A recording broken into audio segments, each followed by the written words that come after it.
The Call of Cthulhu by H. P. Lovecraft.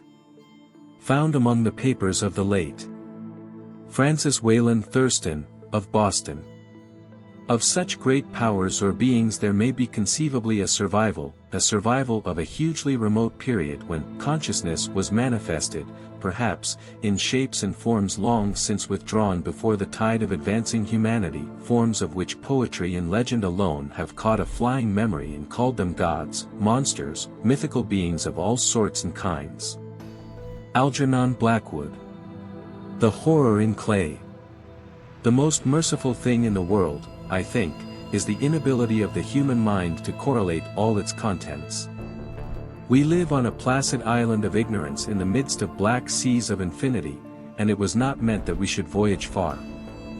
The sciences, each straining in its own direction, have hitherto harmed us little, but some day the piecing together of dissociated knowledge will open up such terrifying vistas of reality, and of our frightful position therein, that we shall either go mad from the revelation or flee from the deadly light into the peace and safety of a new dark age.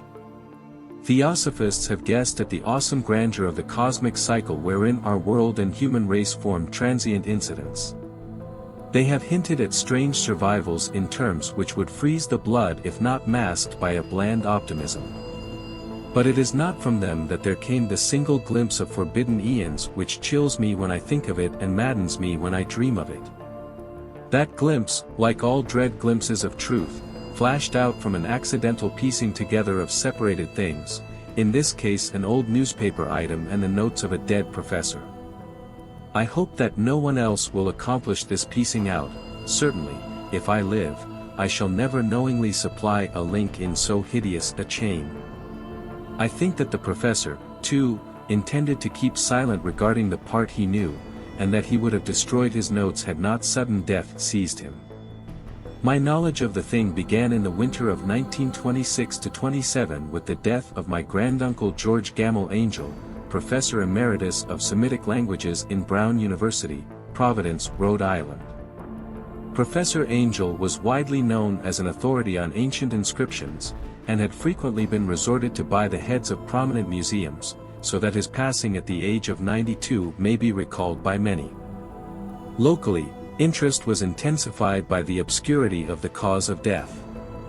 The professor had been stricken whilst returning from the Newport boat, falling suddenly, as witnesses said, after having been jostled by a nautical-looking Negro who had come from one of the queer dark courts on the precipitous hillside which formed a short cut from the waterfront to the deceased's home in William Street. Physicians were unable to find any visible disorder, but concluded after perplexed debate that some obscure lesion of the heart, induced by the brisk ascent of so steep a hill by so elderly a man, was responsible for the end. At the time I saw no reason to dissent from this dictum, but latterly I am inclined to wonder, and more than wonder. As my granduncle's heir and executor, for he died a childless widower, I was expected to go over his papers with some thoroughness, and for that purpose moved his entire set of files and boxes to my quarters in Boston. Much of the material which I correlated will be later published by the American Archaeological Society, but there was one box which I found exceedingly puzzling, and which I felt much averse from shewing to other eyes. It had been locked, and I did not find the key till it occurred to me to examine the personal ring which the professor carried always in his pocket. Then indeed I succeeded in opening it, but when I did so seemed only to be confronted by a greater and more closely locked barrier. For what could be the meaning of the queer clay bas-relief and the disjointed jottings, ramblings, and cuttings which I found? Had my uncle, in his latter years, become credulous of the most superficial impostures? I resolved to search out the eccentric sculptor responsible for this apparent disturbance of an old man's peace of mind. The bas-relief was a rough rectangle less than an inch thick and about 5 by 6 inches in area, obviously of modern origin. Its designs, however, were far from modern in atmosphere and suggestion, for although the vagaries of Cubism and Futurism are many and wild, they do not often reproduce that cryptic regularity which lurks in prehistoric writing. And writing of some kind the bulk of these designs seemed certainly to be, though my memory, despite much familiarity with the papers and collections of my uncle, failed in any way to identify this particular species, or even to hint at its remotest affiliations.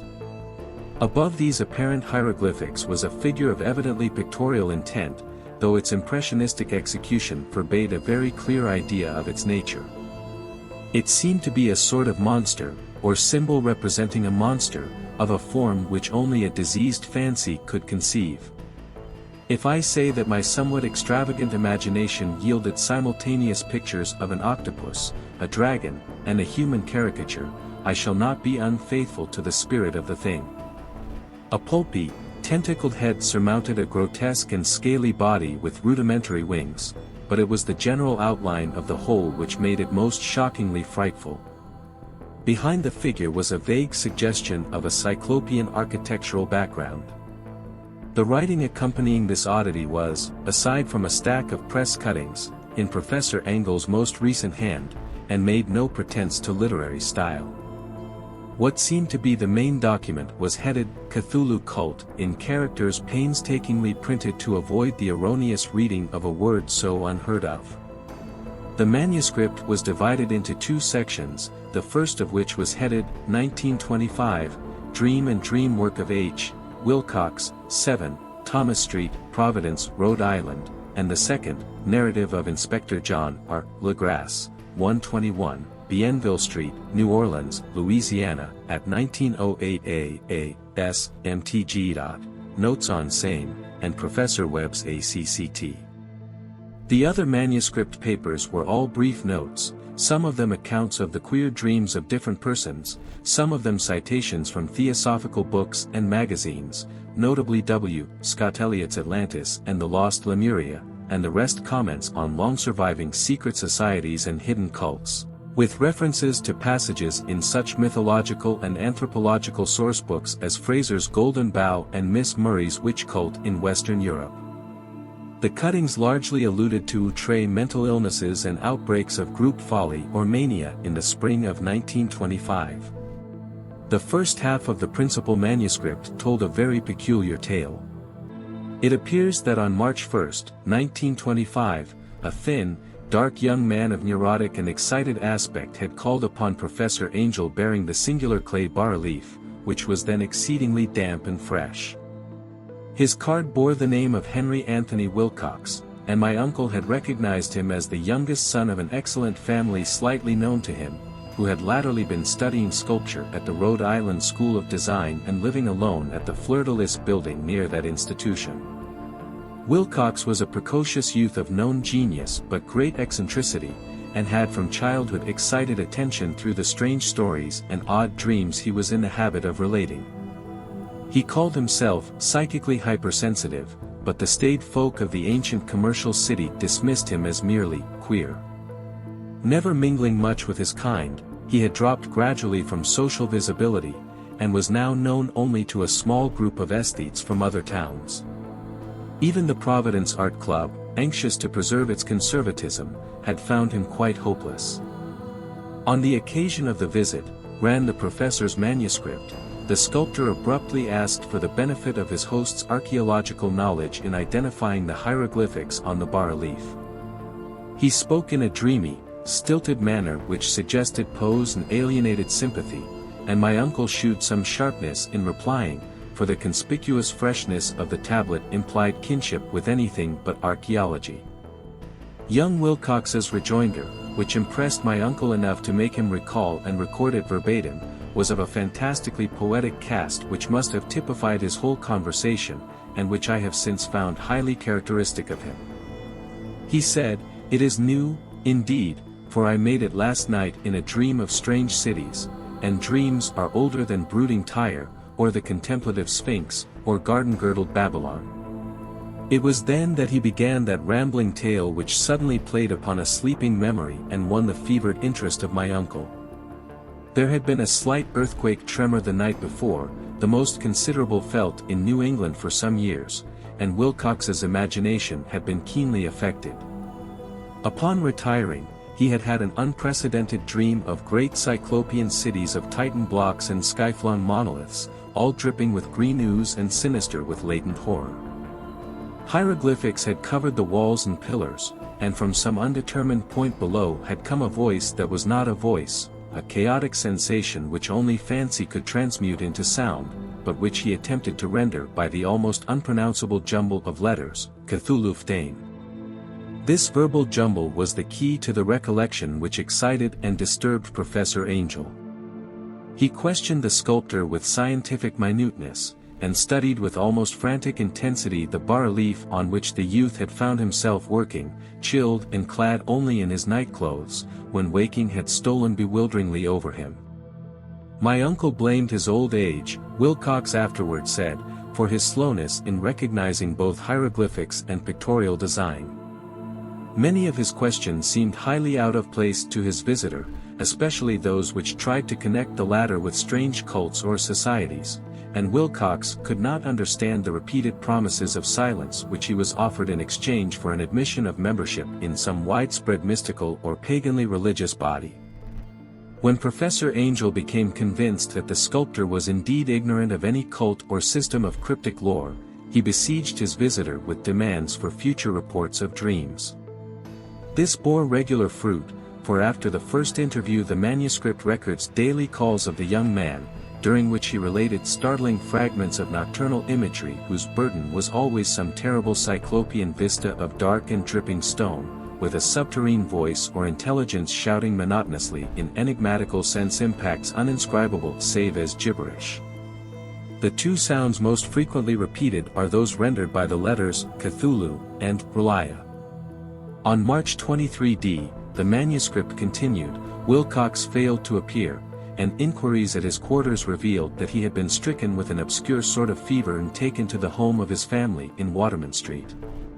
He had cried out in the night, arousing several other artists in the building, and had manifested since then only alternations of unconsciousness and delirium. My uncle at once telephoned the family, and from that time forward kept close watch of the case, calling often at the Thayer Street office of Dr. Toby, whom he learned to be in charge. The youth's febrile mind, apparently, was dwelling on strange things, and the doctor shuddered now and then as he spoke of them.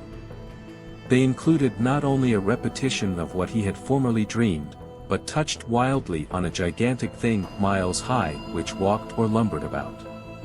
He at no time fully described this object, but occasional frantic words, as repeated by Dr. Toby, convinced the professor that it must be identical with the nameless monstrosity he had sought to depict in his dream sculpture. Reference to this object, the doctor added, was invariably a prelude to the young man's subsidence into lethargy. His temperature, oddly enough, was not greatly above normal, but his whole condition was otherwise such as to suggest true fever rather than mental disorder. On April 2nd at about 3 p.m. every trace of Wilcox's malady suddenly ceased. He sat upright in bed, astonished to find himself at home and completely ignorant of what had happened in dream or reality since the night of March 22nd. Pronounced well by his physician, he returned to his quarters in 3 days, but to Professor Angel he was of no further assistance. All traces of strange dreaming had vanished with his recovery, and my uncle kept no record of his night thoughts after a week of pointless and irrelevant accounts of thoroughly usual visions. Here the first part of the manuscript ended, but references to certain of the scattered notes gave me much material for thought, so much, in fact, that only the ingrained skepticism then forming my philosophy can account for my continued distrust of the artist. The notes in question were those descriptive of the dreams of various persons covering the same period as that in which young Wilcox had had his strange visitations.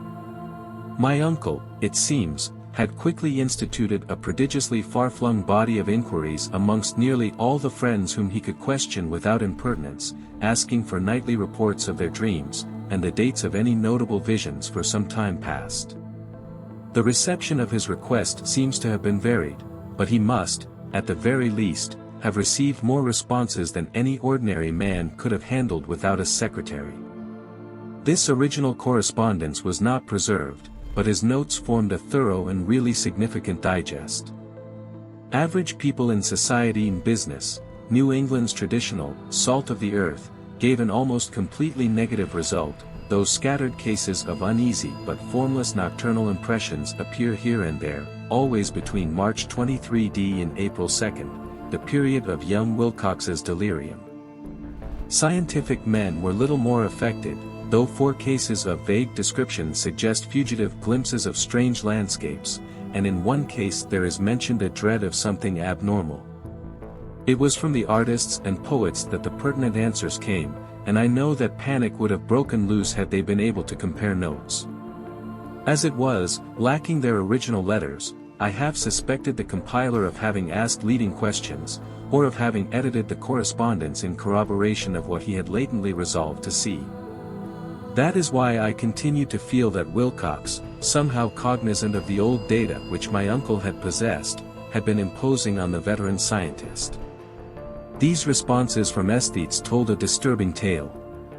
From February 28 to April 2, a large proportion of them had dreamed very bizarre things, the intensity of the dreams being immeasurably the stronger during the period of the sculptor's delirium.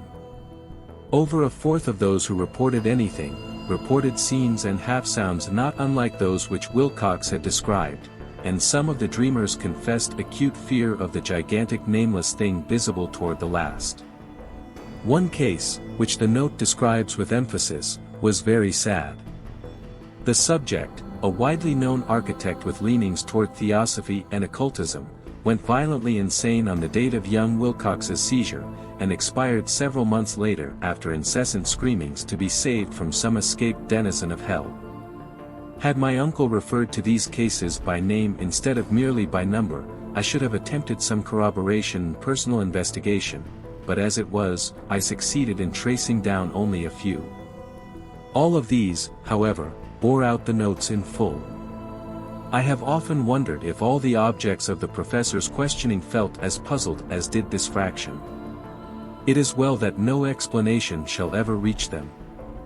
The press cuttings, as I have intimated, touched on cases of panic, mania, and eccentricity during the given period. Professor Angel must have employed a cutting bureau, for the number of extracts was tremendous and the sources scattered throughout the globe. Here was a nocturnal suicide in London, where a lone sleeper had leaped from a window after a shocking cry. Here likewise a rambling letter to the editor of a paper in South America, where a fanatic deduces a dire future from visions he has seen.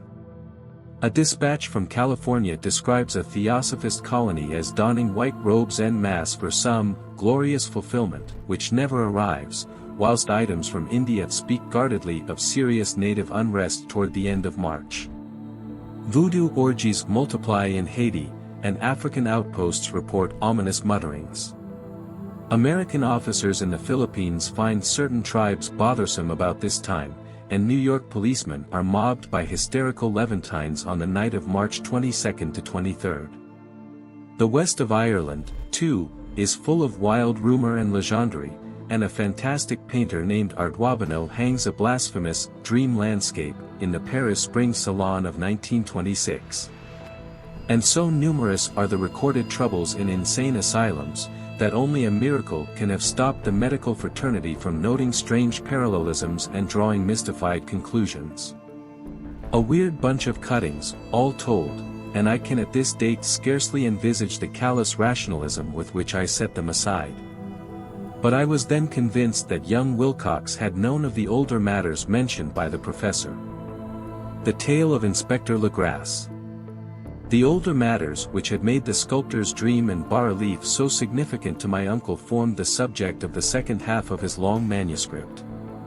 Once before, it appears, Professor Angel had seen the hellish outlines of the nameless monstrosity, puzzled over the unknown hieroglyphics, and heard the ominous syllables which can be rendered only as Cthulhu, and all this in so stirring and horrible a connection that it is small wonder he pursued young Wilcox with queries and demands for data. The earlier experience had come in 1908, 17 years before, when the American Archaeological Society held its annual meeting in St. Louis.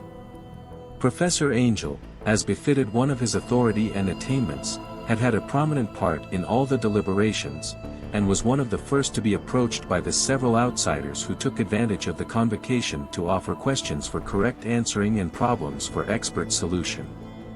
The chief of these outsiders, and in a short time the focus of interest for the entire meeting, was a commonplace-looking middle-aged man who had traveled all the way from New Orleans for certain special information unobtainable from any local source. His name was John Raymond Legrasse, and he was by profession an inspector of police. With him he bore the subject of his visit, a grotesque, repulsive, and apparently very ancient stone statuette whose origin he was at a loss to determine. It must not be fancied that Inspector Legrasse had the least interest in archaeology. On the contrary, his wish for enlightenment was prompted by purely professional considerations. The statuette, idol, fetish, or whatever it was, had been captured some months before in the wooded swamps south of New Orleans during a raid on a supposed voodoo meeting, and so singular and hideous were the rites connected with it, that the police could not but realize that they had stumbled on a dark cult totally unknown to them, and infinitely more diabolic than even the blackest of the African voodoo circles. Of its origin, apart from the erratic and unbelievable tales extorted from the captured members, absolutely nothing was to be discovered, hence the anxiety of the police for any antiquarian lore which might help them to place the frightful symbol, and through it track down the cult to its fountainhead. Inspector Legrasse was scarcely prepared for the sensation which his offering created. One sight of the thing had been enough to throw the assembled men of science into a state of tense excitement, and they lost no time in crowding around him to gaze at the diminutive figure whose utter strangeness and air of genuinely abysmal antiquity hinted so potently at unopened and archaic vistas. No recognized school of sculpture had animated this terrible object, yet centuries and even thousands of years seemed recorded in its dim and greenish surface of unplaceable stone. The figure, which was finally passed slowly from man to man for close and careful study, was between 7 and 8 inches in height, and of exquisitely artistic workmanship. It represented a monster of vaguely anthropoid outline, but with an octopus-like head whose face was a mass of feelers, a scaly, rubbery-looking body, prodigious claws on hind and fore feet, and long, narrow wings behind. This thing, which seemed instinct with a fearsome and unnatural malignancy, was of a somewhat bloated corpulence, and squatted evilly on a rectangular block or pedestal covered with undecipherable characters. The tips of the wings touched the back edge of the block, the seat occupied the center, whilst the long, curved claws of the doubled-up, crouching hind legs gripped the front edge and extended a quarter of the way down toward the bottom of the pedestal. The cephalopod head was bent forward, so that the ends of the facial feelers brushed the backs of huge fore-paws which clasped the croucher's elevated knees. The aspect of the whole was abnormally lifelike, and the more subtly fearful because its source was so totally unknown. Its vast, awesome, and incalculable age was unmistakable, yet not one link did it shew with any known type of art belonging to civilization's youth, or indeed to any other time. Totally separate and apart, its very material was a mystery, for the soapy, greenish-black stone with its golden or iridescent flecks and striations resembled nothing familiar to geology or mineralogy.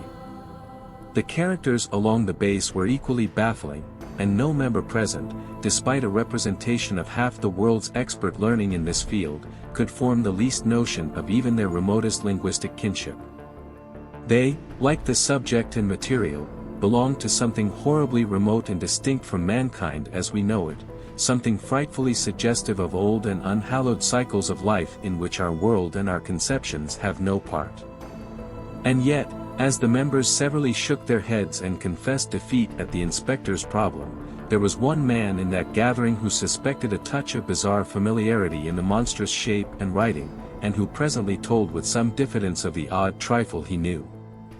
This person was the late William Channing Webb, professor of anthropology in Princeton University, and an explorer of no slight note. Professor Webb had been engaged, 48 years before, in a tour of Greenland and Iceland in search of some runic inscriptions which he failed to unearth, and whilst high up on the West Greenland coast had encountered a singular tribe or cult of degenerate Eskimo whose religion, a curious form of devil worship, chilled him with its deliberate bloodthirstiness and repulsiveness. It was a faith of which other Eskimo knew little, and which they mentioned only with shudders, saying that it had come down from horribly ancient eons before ever the world was made. Besides nameless rites and human sacrifices, there were certain queer hereditary rituals addressed to a supreme elder devil or Tornasuk, and of this Professor Webb had taken a careful phonetic copy from an aged Engcock or wizard priest, expressing the sounds in Roman letters as best he knew how. But just now of prime significance was the fetish which this cult had cherished, and around which they danced when the aurora leaped high over the ice cliffs. It was, the professor stated, a very crude bas-relief of stone, comprising a hideous picture and some cryptic writing. And so far as he could tell, it was a rough parallel in all essential features of the bestial thing now lying before the meeting. This data, received with suspense and astonishment by the assembled members, proved doubly exciting to Inspector Legrasse, and he began at once to ply his informant with questions. Having noted and copied an oral ritual among the swamp cult worshippers his men had arrested, he besought the professor to remember as best he might the syllables taken down amongst the Diabolist Eskimo. There then followed an exhaustive comparison of details, and a moment of really odd silence when both detective and scientist agreed on the virtual identity of the phrase common to two hellish rituals so many worlds of distance apart. What, in substance, both the Eskimo wizards and the Louisiana swamp priests had chanted to their kindred idols was something very like this, the word divisions being guessed at from traditional breaks in the phrase as chanted aloud. Fangluim Gulnath Cthulhu Relaya Gonagulftain. Legrasse had 1 point in advance of Professor Webb, for several among his mongrel prisoners had repeated to him what older celebrants had told them the words meant. This text, as given, ran something like this. In his house at Rliaded Cthulhu waits dreaming. And now, in response to a general and urgent demand, Inspector Legrasse related as fully as possible his experience with the swamp worshippers, telling a story to which I could see my uncle attached profound significance. It savored of the wildest dreams of mythmaker and theosophist, and disclosed an astonishing degree of cosmic imagination among such half-castes and pariahs as might be least expected to possess it. On November 1, 1907, there had come to the New Orleans police a frantic summons from the swamp and lagoon country to the south. The squatters there, mostly primitive but good-natured descendants of Lafitte's men, were in the grip of stark terror from an unknown thing which had stolen upon them in the night. It was voodoo, apparently, but voodoo of a more terrible sort than they had ever known, and some of their women and children had disappeared since the malevolent tom-tom had begun its incessant beating far within the black haunted woods where no dweller ventured.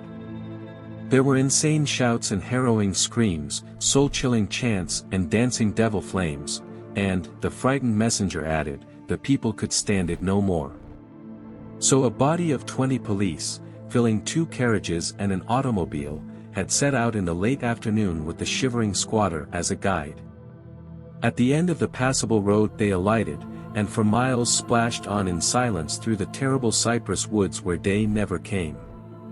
Ugly roots and malignant hanging nooses of Spanish moss beset them, and now and then a pile of dank stones or fragment of a rotting wall intensified by its hint of morbid habitation, a depression which every malformed tree and every fungus islet combined to create.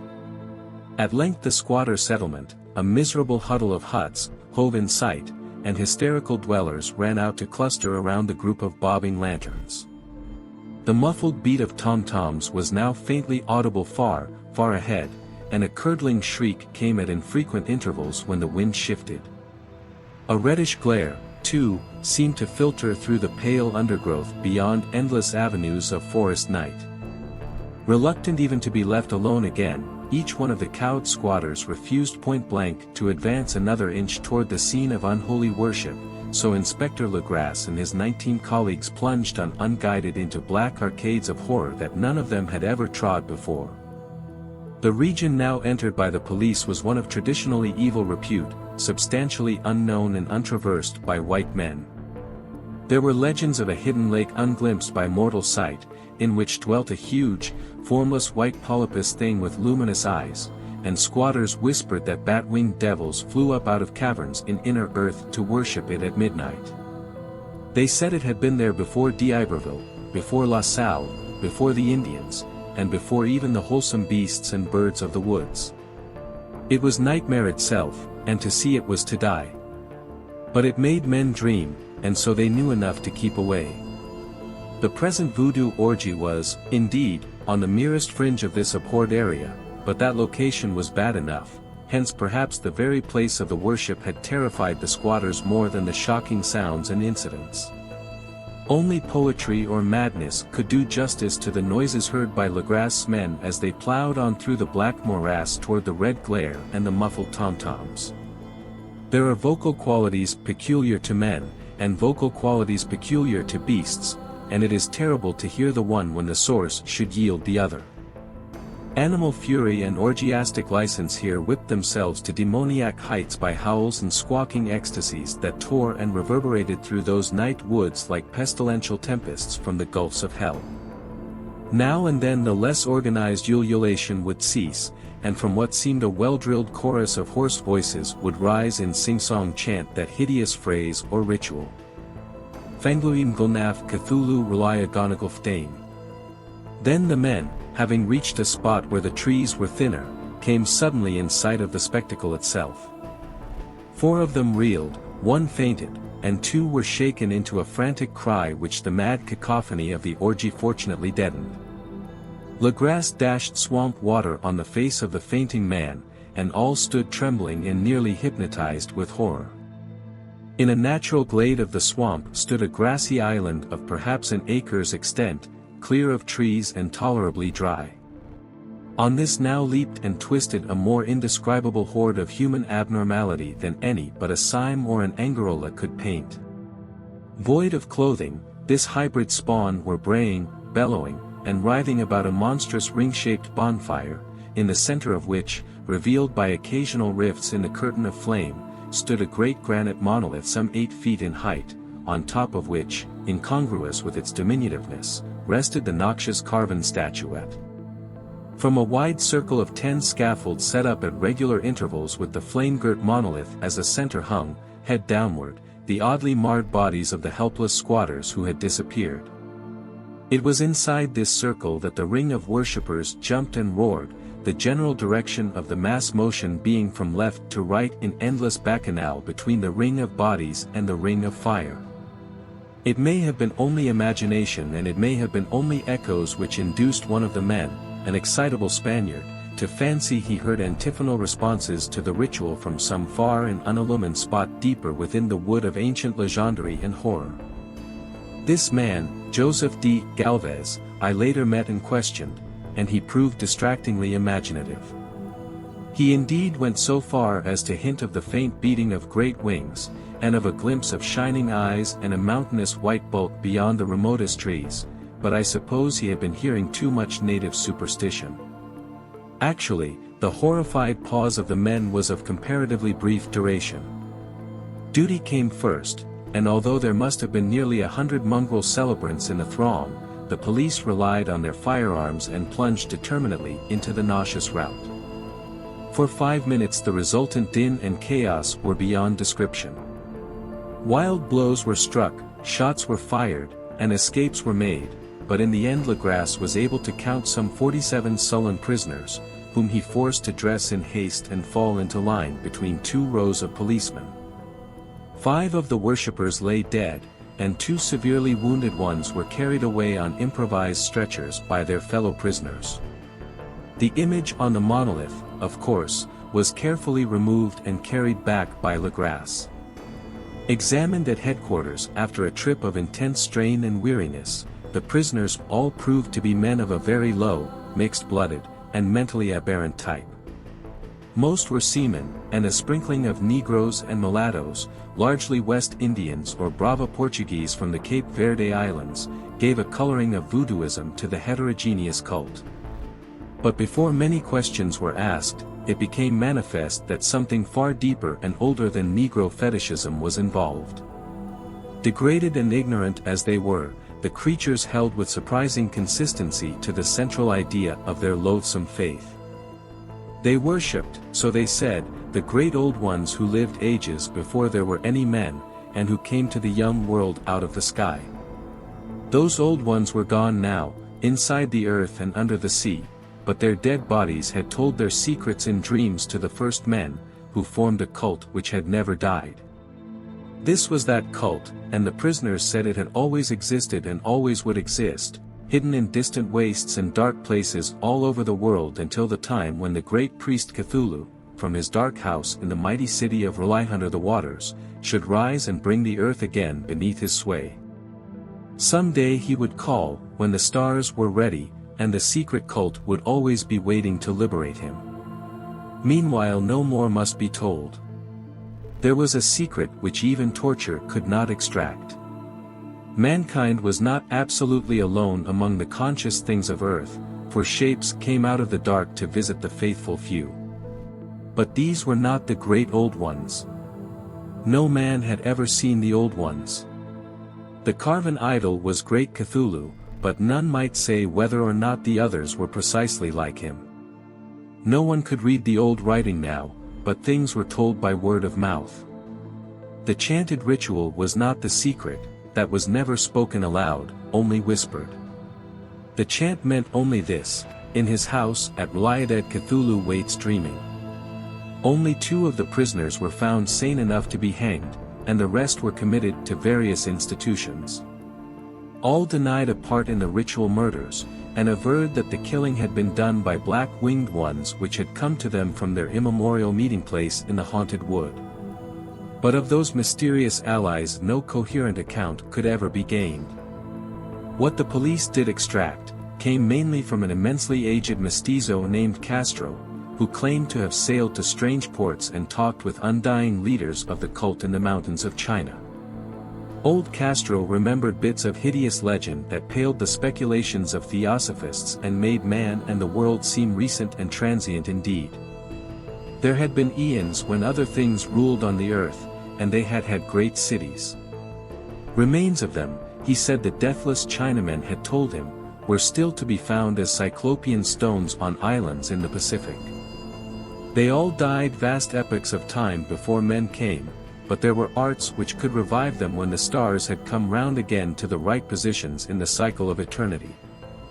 They had, indeed, come themselves from the stars, and brought their images with them. These great old ones, Castro continued, were not composed altogether of flesh and blood. They had shape, for did not this star-fashioned image prove it, but that shape was not made of matter.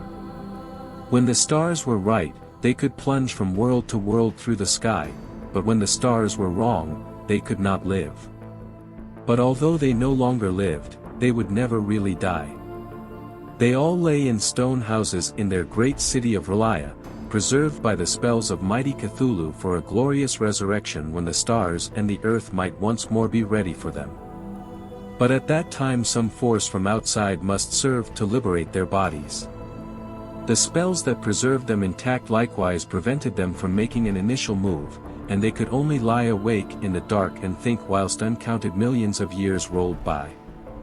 They knew all that was occurring in the universe, but their mode of speech was transmitted thought. Even now they talked in their tombs. When, after infinities of chaos, the first men came, the great old ones spoke to the sensitive among them by molding their dreams, for only thus could their language reach the fleshly minds of mammals. Then, whispered Castro, those first men formed the cult around small idols which the great ones shewed them, idols brought in dim eras from dark stars.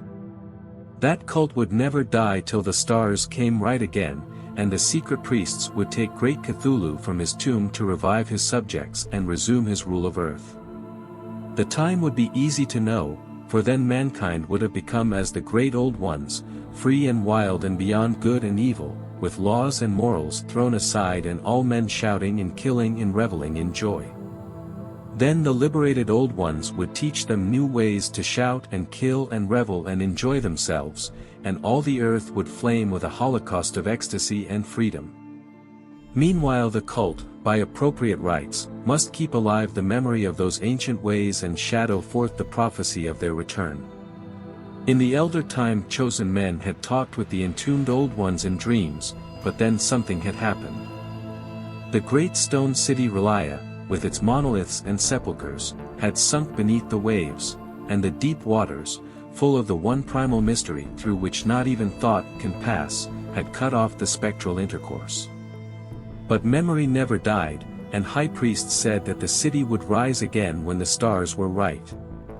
Then came out of the earth the black spirits of earth, moldy and shadowy, and full of dim rumors picked up in caverns beneath forgotten sea bottoms. But of them old Castro dared not speak much. He cut himself off hurriedly, and no amount of persuasion or subtlety could elicit more in this direction. The size of the old ones, too, he curiously declined to mention. Of the cult, he said that he thought the center lay amid the pathless deserts of Arabia, where Iram, the city of pillars, dreams hidden and untouched. It was not allied to the European witch cult, and was virtually unknown beyond its members.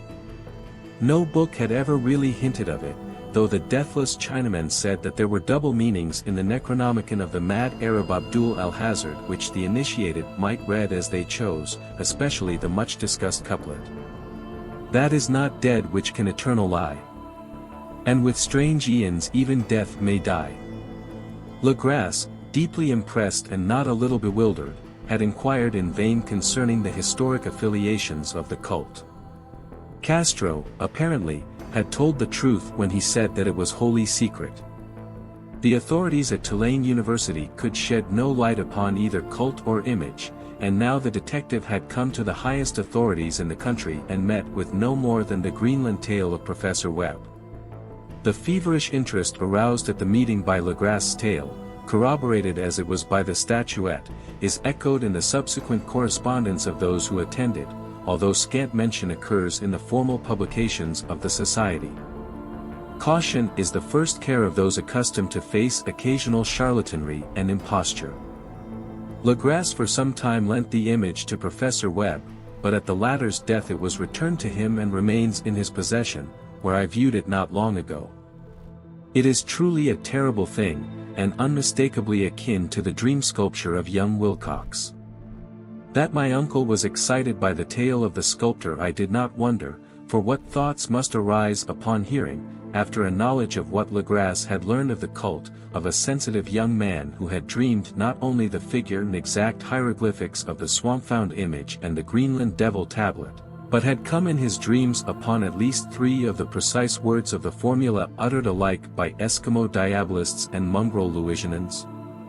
Professor Engel's instant start on an investigation of the utmost thoroughness was eminently natural, though privately I suspected young Wilcox of having heard of the cult in some indirect way, and of having invented a series of dreams to heighten and continue the mystery at my uncle's expense. The dream narratives and cuttings collected by the professor were, of course, strong corroboration, but the rationalism of my mind and the extravagance of the whole subject led me to adopt what I thought the most sensible conclusions. So, after thoroughly studying the manuscript again and correlating the theosophical and anthropological notes with the cult narrative of Legras, I made a trip to Providence to see the sculptor and give him the rebuke I thought proper for so boldly imposing upon a learned and aged man. Wilcox still lived alone in the Fleur-de-Lis building in Thomas Street, a hideous Victorian imitation of 17th-century Breton architecture which flaunts its stuccoed front amidst the lovely colonial houses on the ancient hill, and under the very shadow of the finest Georgian steeple in America. I found him at work in his rooms, and at once conceded from the specimens scattered about that his genius is indeed profound and authentic. He will, I believe, sometime be heard from as one of the great decadents, for he has crystallized in clay and will one day mirror in marble those nightmares and fantasies which Arthur Machen evokes in prose, and Clark Ashton Smith makes visible in verse and in painting. Dark, frail, and somewhat unkempt in aspect, he turned languidly at my knock and asked me my business without rising. When I told him who I was, he displayed some interest, for my uncle had excited his curiosity in probing his strange dreams, yet had never explained the reason for the study. I did not enlarge his knowledge in this regard, but sought with some subtlety to draw him out. In a short time I became convinced of his absolute sincerity, for he spoke of the dreams in a manner none could mistake. They and their subconscious residuum had influenced his art profoundly, and he shewed me a morbid statue whose contours almost made me shake with the potency of its black suggestion. He could not recall having seen the original of this thing except in his own dream bas-relief, but the outlines had formed themselves insensibly under his hands. It was, no doubt, the giant shape he had raved of in delirium. That he really knew nothing of the hidden cult, save from what my uncle's relentless catechism had let fall, he soon made clear, and again I strove to think of some way in which he could possibly have received the weird impressions.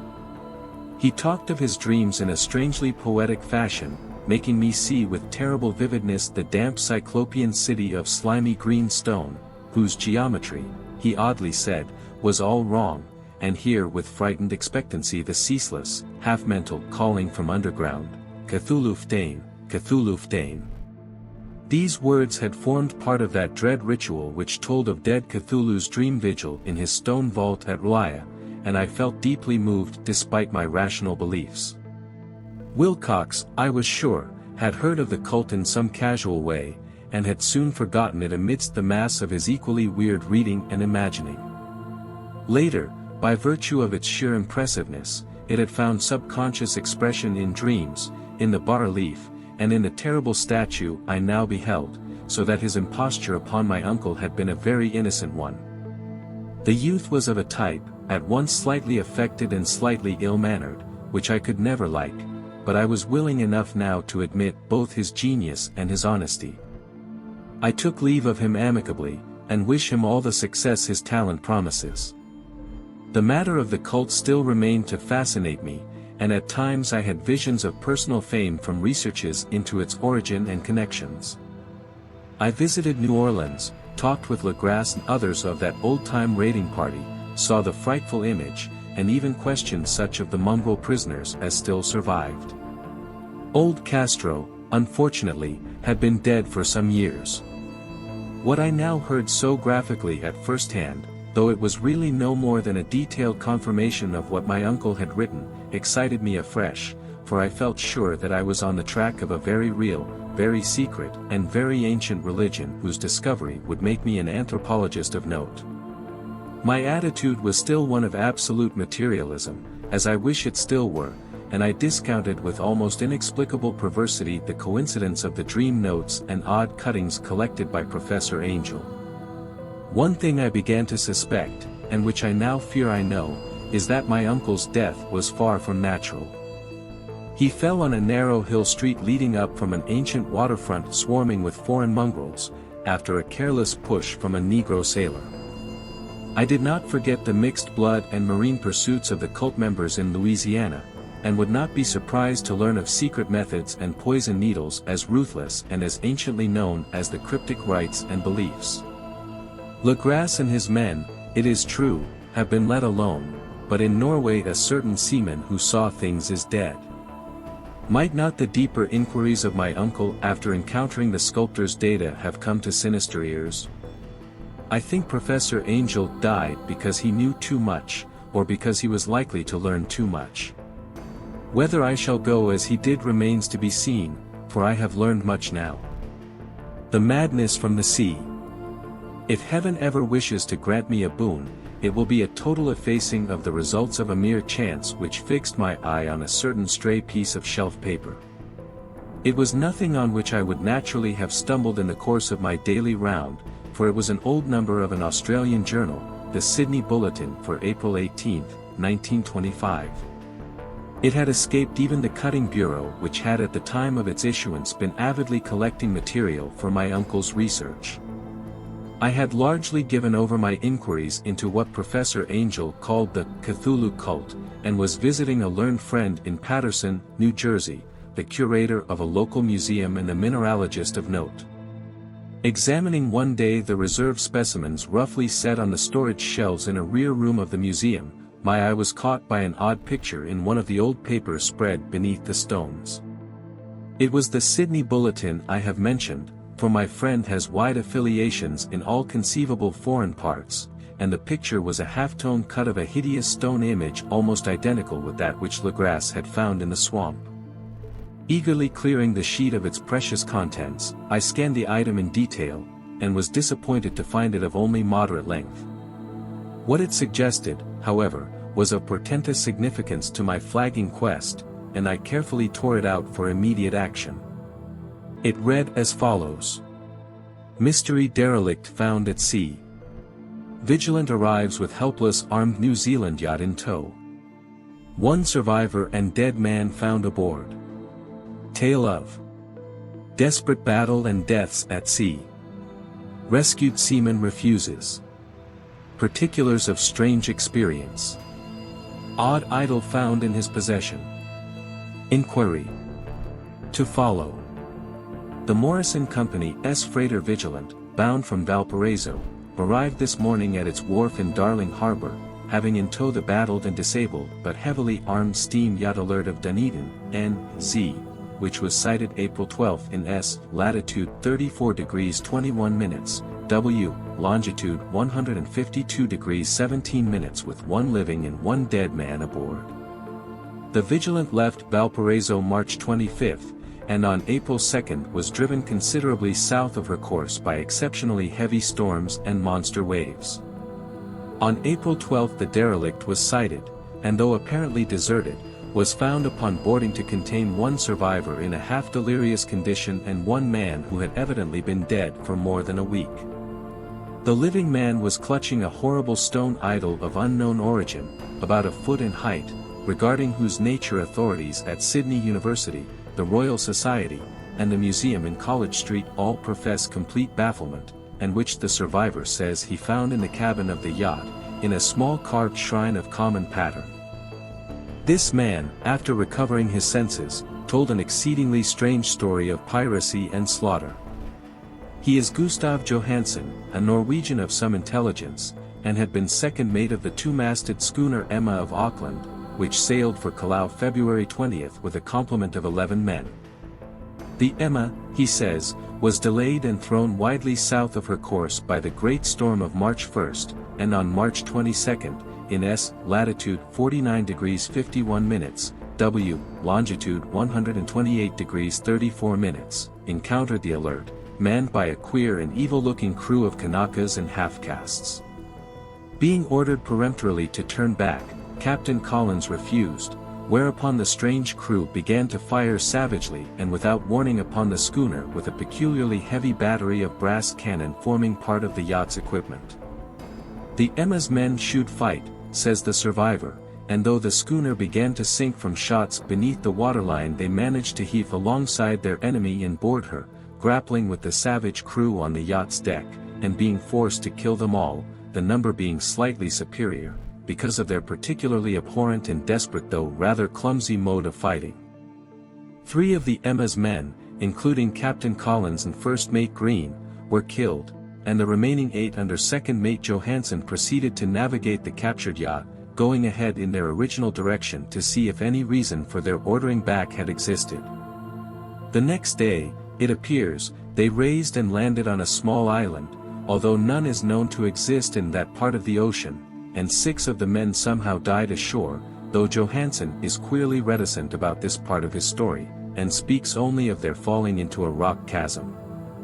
Later, it seems, he and one companion boarded the yacht and tried to manage her, but were beaten about by the storm of April 2nd. From that time till his rescue on the 12th the man remembers little, and he does not even recall when William Bryden, his companion, died.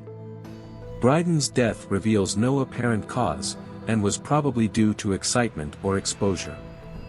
Cable advices from Dunedin report that the Alert was well known there as an island trader, and bore an evil reputation along the waterfront.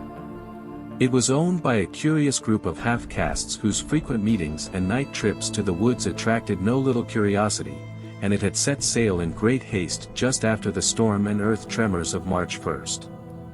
Our Auckland correspondent gives the Emma and her crew an excellent reputation, and Johansen is described as a sober and worthy man. The Admiralty will institute an inquiry on the whole matter beginning tomorrow, at which every effort will be made to induce Johansen to speak more freely than he has done hitherto. This was all, together with the picture of the hellish image, but what a train of ideas it started in my mind. Here were new treasuries of data on the Cthulhu cult, and evidence that it had strange interests at sea as well as on land. What motive prompted the hybrid crew to order back the Emma as they sailed about with their hideous idol? What was the unknown island on which 6 of the Emma's crew had died, and about which the mate Johansen was so secretive? What had the Vice Admiralty's investigation brought out, and what was known of the noxious cult in Dunedin? And most marvelous of all, what deep and more than natural linkage of dates was this which gave a malign and now undeniable significance to the various turns of events so carefully noted by my uncle? March 1st, our February 28th according to the international date line, the earthquake and storm had come. From Dunedin the Alert and her noisome crew had darted eagerly forth as if imperiously summoned, and on the other side of the earth poets and artists had begun to dream of a strange, dank cyclopean city whilst a young sculptor had moulded in his sleep the form of the dreaded Cthulhu. March 23d the crew of the Emma landed on an unknown island and left 6 men dead, and on that date the dreams of sensitive men assumed a heightened vividness and darkened with dread of a giant monster's malign pursuit, whilst an architect had gone mad and a sculptor had lapsed suddenly into delirium. And what of this storm of April 2nd, the date on which all dreams of the dank city ceased, and Wilcox emerged unharmed from the bondage of strange fever? What of all this, and of those hints of old Castro about the sunken, star-born old ones and their coming reign, their faithful cult and their mastery of dreams? Was I tottering on the brink of cosmic horrors beyond man's power to bear? If so, they must be horrors of the mind alone, for in some way the 2nd of April had put a stop to whatever monstrous menace had begun its siege of mankind's soul. That evening, after a day of hurried cabling and arranging, I bade my host adieu and took a train for San Francisco.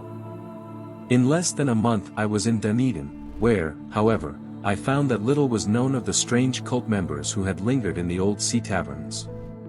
Waterfront scum was far too common for special mention, though there was vague talk about one inland trip these mongrels had made, during which faint drumming and red flame were noted on the distant hills.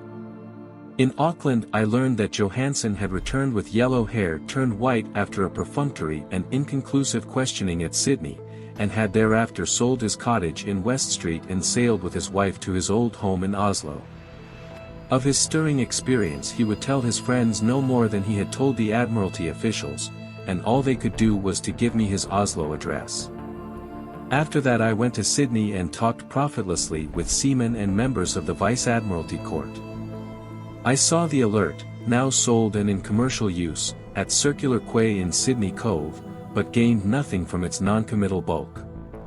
The crouching image with its cuttlefish head, dragon body, scaly wings, and hieroglyphed pedestal, was preserved in the museum at Hyde Park, and I studied it long and well, finding it a thing of balefully exquisite workmanship, and with the same utter mystery, terrible antiquity, and unearthly strangeness of material which I had noted in Legrasse' smaller specimen. Geologists, the curator told me, had found it a monstrous puzzle, for they vowed that the world held no rock like it. Then I thought with a shudder of what old Castro had told Legrasse about the primal great ones. They had come from the stars, and had brought their images with them. Shaken with such a mental revolution as I had never before known, now resolved to visit mate Johansen in Oslo. Sailing for London, I re-embarked at once for the Norwegian capital, and one autumn day landed at the trim wharves in the shadow of the Egeberg. Johansen's address, I discovered, lay in the old town of King Harald Hardrada, which kept alive the name of Oslo during all the centuries that the greater city masqueraded as Christiana. I made the brief trip by taxicab, and knocked with palpitant heart at the door of a neat and ancient building with plastered front. A sad-faced woman in black answered my summons, and I was stung with disappointment when she told me in halting English that Gustav Johansen was no more. He had not survived his return, said his wife, for the doings at sea in 1925 had broken him. He had told her no more than he had told the public, but had left a long manuscript, of technical matters, as he said, written in English, evidently in order to safeguard her from the peril of casual perusal. During a walk through a narrow lane near the Gothenburg dock, a bundle of papers falling from an attic window had knocked him down. 2 Lascar sailors at once helped him to his feet, but before the ambulance could reach him he was dead. Physicians found no adequate cause for the end, and laid it to heart trouble and a weakened constitution. I now felt gnawing at my vitals that dark terror which will never leave me till I, too, am at rest, accidentally, or otherwise. Persuading the widow that my connection with her husband's technical matters was sufficient to entitle me to his manuscript, I bore the document away and began to read it on the London boat. It was a simple, rambling thing, a naive sailor's effort at a post facto diary, and strove to recall day by day that last awful voyage. I cannot attempt to transcribe it verbatim in all its cloudiness and redundance, but I will tell it's just enough to shew why the sound of the water against the vessel's sides became so unendurable to me that I stopped my ears with cotton. Johansen, thank God, did not know quite all, even though he saw the city and the thing, but I shall never sleep calmly again when I think of the horrors that lurk ceaselessly behind life in time and in space, and of those unhallowed blasphemies from elder stars which dream beneath the sea, known and favored by a nightmare cult ready and eager to loose them on the world whenever another earthquake shall heave their monstrous stone city again to the sun and air. Johansen's voyage had begun just as he told it to the Vice-Admiralty. The Emma, in ballast, had cleared Auckland on February 20th, and had felt the full force of that earthquake-born tempest which must have heaved up from the sea bottom the horrors that filled men's dreams. Once more under control, the ship was making good progress when held up by the Alert on March 22, and I could feel the mate's regret as he wrote of her bombardment and sinking. Of the swarthy cult fiends on the Alert he speaks with significant horror. There was some peculiarly abominable quality about them which made their destruction seem almost a duty, and Johansen shews ingenuous wonder at the charge of ruthlessness brought against his party during the proceedings of the Court of Inquiry. Then, driven ahead by curiosity in their captured yacht under Johansen's command, the men sight a great stone pillar sticking out of the sea, and in S. latitude 47 degrees 9 minutes, W. longitude 126 degrees 43 minutes come upon a coastline of mingled mud, ooze, and weedy cyclopean masonry which can be nothing less than the tangible substance of Earth's supreme terror, the nightmare corpse city of Relia, that was built in measureless eons behind history by the vast, loathsome shapes that seep down from the dark stars. There lay great Cthulhu and his hordes, hidden in green slimy vaults and sending out at last, after cycles incalculable, the thoughts that spread fear to the dreams of the sensitive and called imperiously to the faithful to come on a pilgrimage of liberation and restoration. All this Johansen did not suspect, but God knows he soon saw enough. I suppose that only a single mountain top, the hideous monolith-crowned citadel whereon great Cthulhu was buried, actually emerged from the waters. When I think of the extent of all that may be brooding down there I almost wish to kill myself forthwith. Johansen and his men were awed by the cosmic majesty of this dripping Babylon of elder demons, and must have guessed without guidance that it was nothing of this or of any sane planet. Awe at the unbelievable size of the greenish stone blocks, at the dizzying height of the great carven monolith, and at the stupefying identity of the colossal statues and bas-reliefs with the queer image found in the shrine on the Alert, is poignantly visible in every line of the mate's frightened description. Without knowing what futurism is like, Johansen achieved something very close to it when he spoke of the city, for instead of describing any definite structure or building, he dwells only on broad impressions of vast angles and stone surfaces, surfaces too great to belong to anything right or proper for this earth, and impious with horrible images and hieroglyphs. I mention his talk about angles because it suggests something Wilcox had told me of his awful dreams.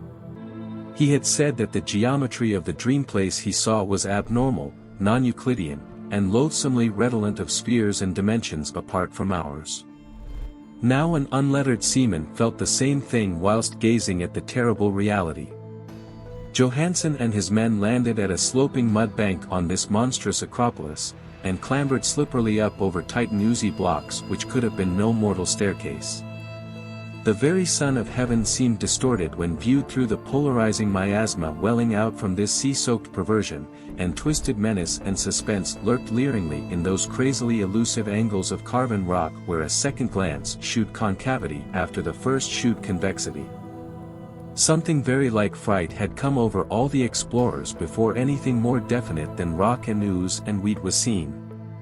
Each would have fled had he not feared the scorn of the others, and it was only half-heartedly that they searched, vainly, as it proved, for some portable souvenir to bear away. It was Rodriguez the Portuguese who climbed up the foot of the monolith and shouted of what he had found. The rest followed him, and looked curiously at the immense carved door with the now familiar squid dragon bas-relief. It was, Johansen said, like a great barn door, and they all felt that it was a door because of the ornate lintel, threshold, and jambs around it, though they could not decide whether it lay flat like a trapdoor or slantwise like an outside cellar door.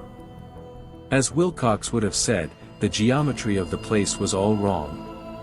One could not be sure that the sea and the ground were horizontal, hence the relative position of everything else seemed phantasmally variable. Bryden pushed at the stone in several places without result. Then Donovan felt over it delicately around the edge, pressing each point separately as he went. He climbed interminably along the grotesque stone molding, that is, one would call it climbing if the thing was not after all horizontal, and the men wondered how any door in the universe could be so vast. Then, very softly and slowly, the acre-great panel began to give inward at the top, and they saw that it was balanced. Donovan slid or somehow propelled himself down or along the jamb and rejoined his fellows, and everyone watched the queer recession of the monstrously carven portal. In this fantasy of prismatic distortion it moved anomalously in a diagonal way, so that all the rules of matter and perspective seemed upset. The aperture was black with a darkness almost material.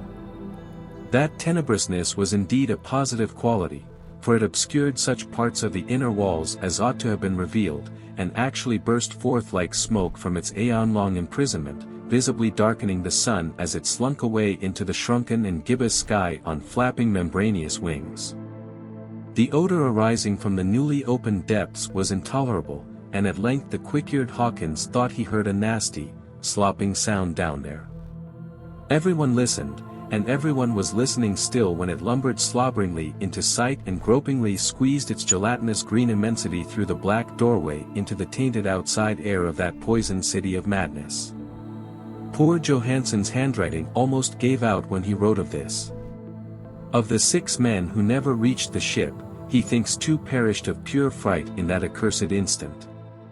The thing cannot be described, there is no language for such abysms of shrieking and immemorial lunacy, such eldritch contradictions of all matter, force, and cosmic order. A mountain walked or stumbled. God!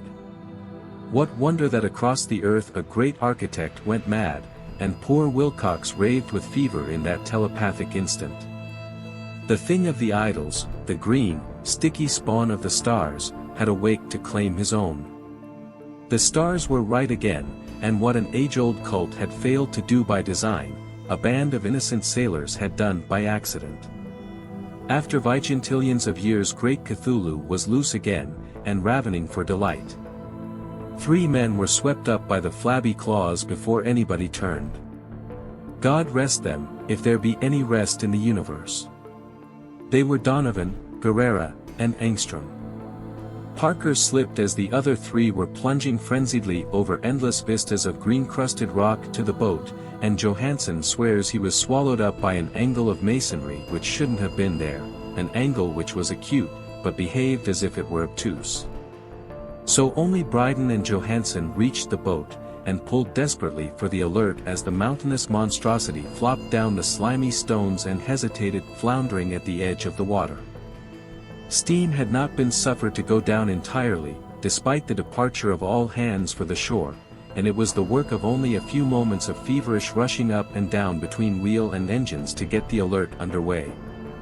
Slowly, amidst the distorted horrors of that indescribable scene, she began to churn the lethal waters, whilst on the masonry of that charnel shore that was not of earth the Titan thing from the stars slavered and gibbered like Polypheme cursing the fleeing ship of Odysseus.